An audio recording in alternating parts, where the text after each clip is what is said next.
Bonjour et bienvenue sur cette deuxième vidéo de présentation de l'outil Iron Beam du CTICM. Donc sur la première vidéo, nous avions vu la partie prescripteur qui me servait à trouver une solution constructive pour mon projet de bureau en ossature métallique. Et sur cette deuxième vidéo, nous allons simplement voir la partie analyse qui va me permettre d'optimiser mon ossature une fois que j'ai composé mon projet. Donc j'ai sous la main une maquette de bureau sur Revit 2019. Voilà, il est important de rappeler que le plugin est disponible à partir de Revit 2018. Et donc sur cette maquette, en fait, j'ai pas mal d'éléments structurels qui sont préfixés ou suffixés avec Iron Beam. C'est simplement des éléments génériques qui sont fournis par Iron Beam et qui vont me servir de base en fait à créer ma maquette. Si vous ne les avez pas et que vous avez un gabarit vierge, vous pouvez cliquer sur importer les éléments Iron Beam de manière à venir charger ces familles par défaut dans votre projet. Mais dans notre cas, comme les types sont déjà chargés, ça va simplement remettre les valeurs par défaut. Une fois que j'ai fait ça, je peux démarrer mon analyse, mais je peux également utiliser les autres options. Je peux montrer en surbrillance les poutres connectées, si je le souhaite, de manière en fait à afficher une hachure sur les poutres en question, voilà, comme on le voit ici. Et je peux également afficher et mettre en surbrillance les poutres configurées, qui seront simplement les ossatures qui auront été modifiées suite à l'analyse du plugin. Donc avant de faire mon analyse, je vais simplement m'assurer que les conditions d'appui sont correctes. Par défaut, la vérification des conditions d'appui est automatique, mais si elle ne l'est pas, vous pouvez faire une vérification manuelle, ce que je fais actuellement. Là ici, Revit m'indique que tout est bon et donc du coup je suis prêt pour l'analyse.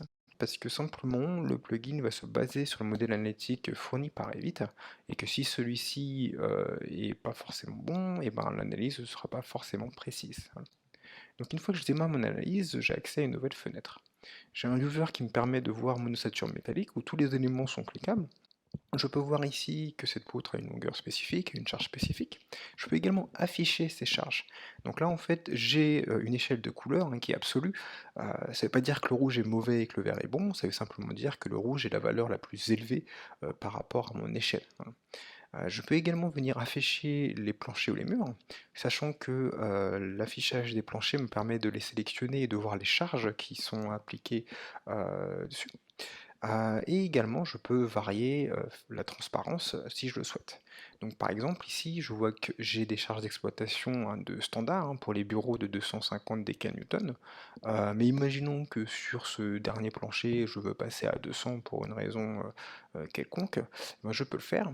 Et si je redémarre mon analyse, on va voir ici que ma valeur maximale de charge sur les poteaux, qui était à 1750, est passée à 1718. Donc maintenant passons à la partie analyse et nous pouvons voir que le plugin nous propose plusieurs solutions en fonction de la localisation de nos éléments structurels.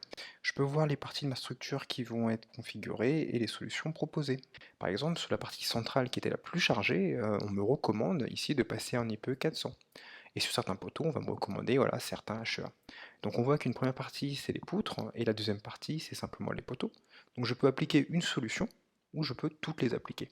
Donc moi je vais appliquer toutes les solutions pour le bien de la vidéo, et on va voir qu'au fur et à mesure que les solutions sont appliquées, mon ossature va se colorer. Donc là je vais accélérer la vidéo de manière en fait à montrer de manière plus efficace en fait les changements. Donc là on voit que le plugin vient charger des familles avec des types prédéfinis, et une fois ceci fait, il vient appliquer les solutions une à une, et colorer simplement l'ossature de ma maquette en vert. Voilà. Donc là au fur et à mesure que les solutions sont appliquées, mes poutres et mes poteaux deviennent verts. Donc une fois que j'ai fait ça, je peux enlever la fenêtre, et là on voit bien que ça a été utile de cliquer sur l'option configurer, parce que du coup ça me permet de visualiser les choses de manière beaucoup plus claire. Donc là on voit que cette poutre centrale est passée en IP400, cette poutre périphérique en 330, et ce poteau en HEA 180. On voit également que dans notre arborescence de famille, on a des nouveaux types qui ont été préchargés, et voilà, qui ont servi simplement à l'analyse. Voilà. Donc voilà tout en fait sur ce plugin. Je vous conseille vraiment de l'essayer de manière voilà, à améliorer vos compétences au niveau de tosature métallique si vous n'avez pas forcément de connaissances.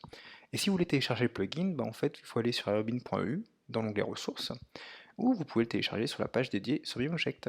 A bientôt.